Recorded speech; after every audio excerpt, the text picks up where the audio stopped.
Hello, my friend, and welcome to Wisdom Trek. I am Guthrie Chamberlain, your guide to wisdom and creating a living legacy. Thank you for joining us for our 5-day-per-week Wisdom and Legacy Building podcast. This is day 619 of our trek, and it is time to continue our Mindshift Monday series, which we began last week. The more I observe people, the more I consider and ponder creating a living legacy, the more I am convinced that much of life turns out exactly as we think it will. Your mind is powerful and can direct you toward a life of peace and success or a life of unrest, drama, and continued hardship. As a human designed to be God's image bearer, He has given you free will. As a human, you have the tremendous capacity to rationalize your behavior and actions and then convince yourself that it is truth based on what you allow yourself to think. In order to change your life, you must change how you think and what you think about. Each week, the focus of our Mindshift Monday podcast and journal will be to provide you with practical ways to make a mind shift to a rich and satisfying life. Come along with me each Monday as we take our trek on the trails that will direct you to this destination. Of course, it is up to you to hike and complete the trails needed to make your mind shift. We are broadcasting from our studios of the Big House in Marietta, Ohio. The 2 chicks in our hawk family are growing rapidly, and I suspect that it will be not too many more weeks before they set out on a life of their own. The meal deliveries require that both parents are actively involved in much more frequent and larger portions of food. It is enjoyable watching these activities that are involved in caring and preparing for the young hawks. We are blessed to have such a great view of these activities.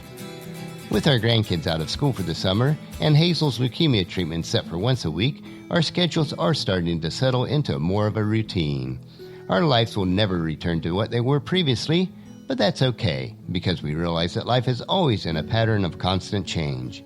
Some changes are more dramatic, as we are experiencing now, but with a proper mind shift, we can maintain a proper outlook on life.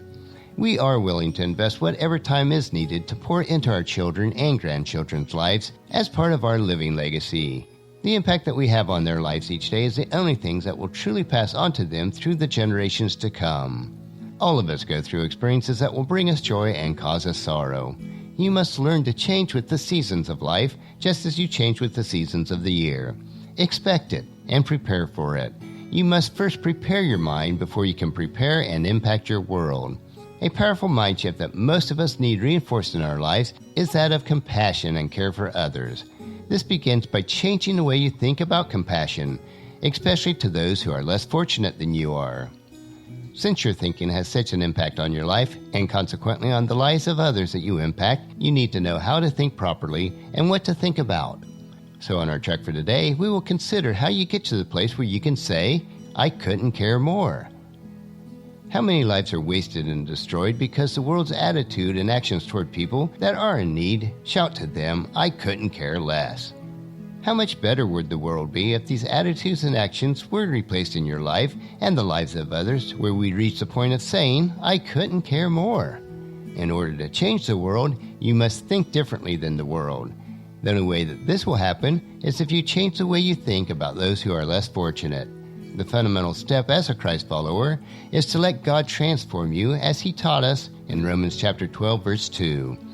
Don't copy the behaviors and customs of this world, but let God transform you into a new person by changing the way you think. Then you will learn to know what God's will is for you, which is good and pleasing and perfect. It certainly is possible for 2 people to view the same situation and see it entirely differently depending on their mindset. If you're going to say to the world, I couldn't care more, then you must open your eyes to look for the hurting people. You must go to where they are. This is what we see in the example that Jesus showed us in Matthew chapter 5, verse 35 through 38, where it says, Jesus traveled through all the towns and villages of that area, teaching in the synagogues and announcing the good news about the kingdom. And He healed every kind of disease and illness. When He saw the crowds, He had compassion on them because they were confused and helpless, like sheep without a shepherd. He said to His disciples, the harvest is great, but the workers are few. So pray to the Lord who is in charge of the harvest. Ask Him to send more workers into His fields. When God changes the way you think, you will experience a mind shift which will open your eyes to see opportunities in every area of your life. Jesus was concerned that people see the hurts of humanity and respond with compassion. Too many times, we, like the disciples, see only the problems of people, Or we might even say that we see people as problems. You feel the frustrations of their failures and the weight of their weaknesses.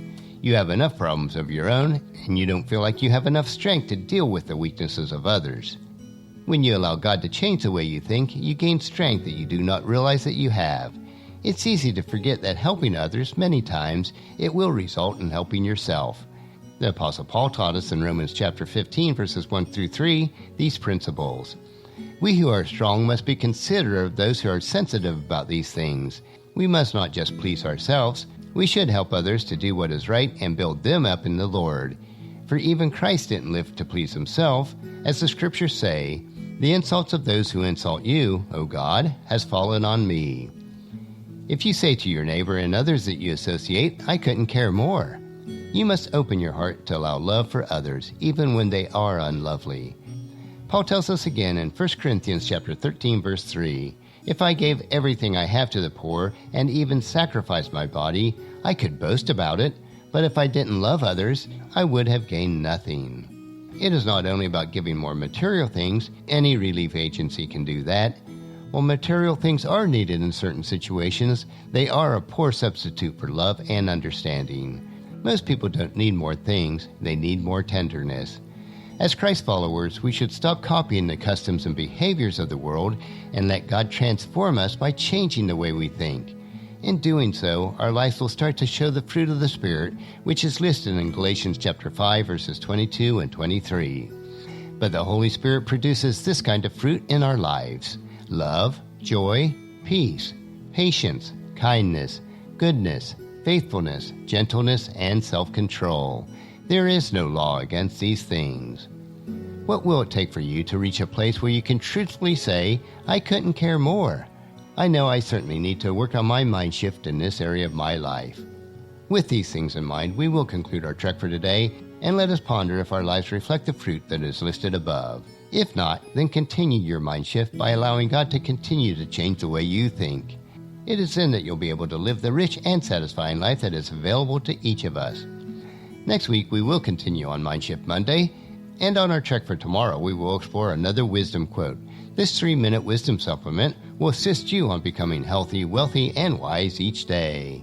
Thank you for joining me on this trek that we call life.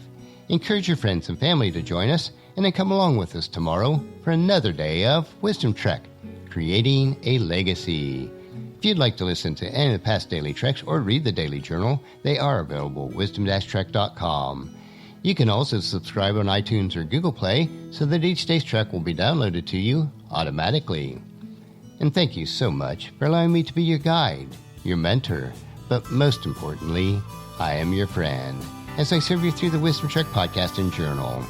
And as we take this trek of life together, let us always live abundantly, love unconditionally, listen intentionally, learn continuously, lend to others generously, lead with integrity, and then leave a living legacy each day. I am Guthrie Chamberlain, reminding you to keep moving forward, enjoy your journey, and then create a great day every day. See you tomorrow.